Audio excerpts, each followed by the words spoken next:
ඕ එව්වා. ඇයි හිතුවද මං උයන්න දන්නේ නැහැ කියලා? කවි ඔයා කිව්වා නේද මට සැරකන්න බෑ කියලා? කිව්වා. ඔව්. කවි මට සේරම කිව්වා. අවුරුදු දෙකක විතර පොඩි කෙක්ට කෑම හදනවා වගේ හදන්න කිව්වා. ඉතින් මං ඒ විදිහටම හැදුවා. කම. බෙදා ගන්න. තෑන්ක්ස් අනේ.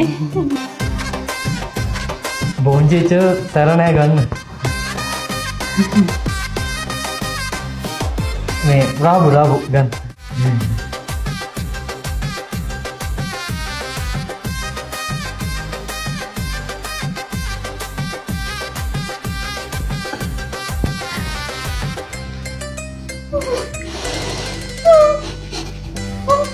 බෝඩ ගෑනි අම විදි සඳරන්නෙත් නෑ බෝංචි අඳුරන්නෙත් නෑ ජස වැඩ යෝකිට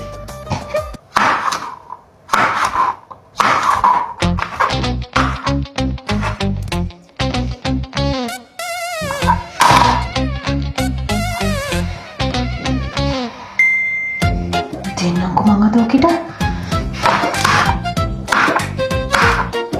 අම්මෝ කවි මේ කෑම හරිම සරයිනේ වතුර